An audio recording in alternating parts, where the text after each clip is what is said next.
इस बीच telecom company Vodafone idea को AGR बकाये पर राहत देने के लिए सरकार नए विकल्पों पर विचार कर रही है। कंपनी पर करीब 84,000 करोड़ रुपए का एजीआर बकाया है और सरकार इस कंपनी में सबसे बड़ी हिस्सेदार है। कंपनी को एजीआर बकाये पर सरकार की तरफ से जो राहत दी जा सकती है उसमें बकाया लौटाने की समय सीमा को बढ़ा करके 20 साल और उस पर साधारण ब्याज दर लागू करने के विकल्प उपलब्ध हैं। सर, वोडाफोन को राहत देने के लिए सरकार की ऐसी क्या मजबूरी है, क्या जो है इस रियायतें जो है वो दी जा सकती हैं और ओवरऑल टेलीकॉम सेक्टर पे इसका क्या असर देख रहे हैं, क्योंकि ये खबर जो है पूरे टेलीकॉम सेक्टर के लिए काफ़ी बड़ी खबर है।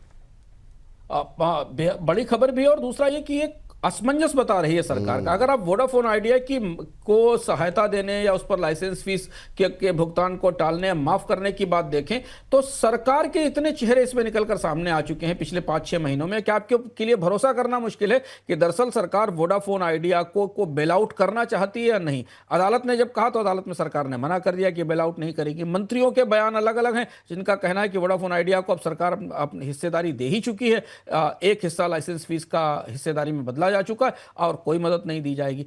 दुविधा ये दिखती है क्योंकि वोडाफोन आइडिया के ये माना जा रहा है, सरकार के भीतर के जो सूत्र बता रहे हैं कि वोडाफोन आइडिया अगर क्राइसिस में फंसती है, जो कि फंस गई है, बंद होने की स्थिति में पहुंच जाएगी, ऐसी स्थिति में भारतीय बाजार में प्रतिस्पर्धा की चुनौती होगी। वैसे भी भारतीय बाजार की प्रतिस्पर्धा डुओपोली की तरफ है, 2 कंपनियां हैं जिनके पास अधिकांश बाजार है और शायद इसे बनाए रखने के लिए वोडाफोन आइडिया को मदद देने की कोशिश की जा रही है। पर यहां सबसे बड़ा सवाल यह है कि वोडाफोन आइडिया को अपवाद के तौर पर ये जो मदद दी जाएगी निश्चित तौर पर कानूनी विवाद की वजह बनेगी। 84,000 करोड़ का बकाया है और अगर आप उसे 20 साल में धीमे धीमे वसूलते हैं, शुरुआत में 1,500 करोड़ रुपए की एक किस्त ले लेते हैं, साधारण ब्याज दर पर वसूली करते हैं, तो ये बात फिर टेलीकॉम बाजार में लेवल प्लेइंग फील्ड के बिल्कुल खिलाफ होने वाली है। फिर इसका इसी तरीके की मांग जियो या एयरटेल कर रहे हैं और उन्होंने की भी थी, अदालत वो इस मामले को लेकर गए थे। तो इतना आसान नहीं है। वोडाफोन आइडिया के पूरे मामले में ऐसा लगता है बिल्कुल कि सरकार उलझ गई है, फंस गई है और अब चूंकि इस कंपनी में सरकार की बड़ी हिस्सेदारी है तो इस कंपनी को किसी तरह बनाए रखना, चलाए रखना सरकार की जिम्मेदारी है।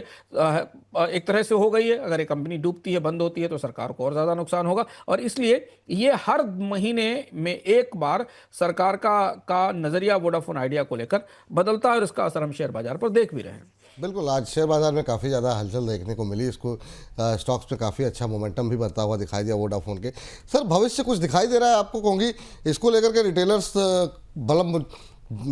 लगता है ऐसा कि हर रिटेलर के पास ये पड़ा हुआ है, क्योंकि लोगों को लगता है काफ़ी छोटा शेयर है। लेकिन अभी क्या स्ट्रेटजी होनी चाहिए? क्या वोडाफोन आइडिया का वाकई में कोई भविष्य बचा हुआ है और सरकार भरोसे ही चलेगी कंपनी ये?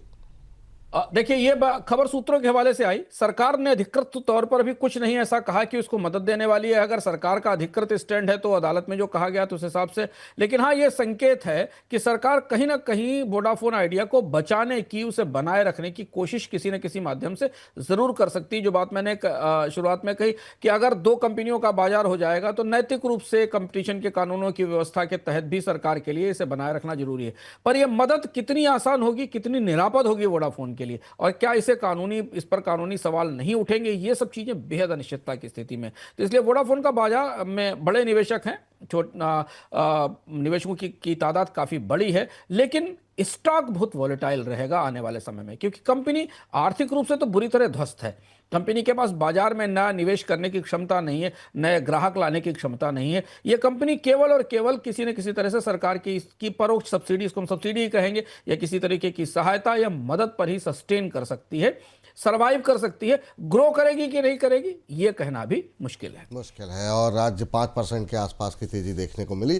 देखते हैं आगे जो भी अपडेट्स रहेगी इस कंपनी पर, क्योंकि बहुत ज़्यादा अपडेट्स आती हैं तो आपको हम बताते रहेंगे और क्या करना है शेयर पे, इसके लिए हमारे एक्सपर्ट आपको बताते रहेंगे सलाह।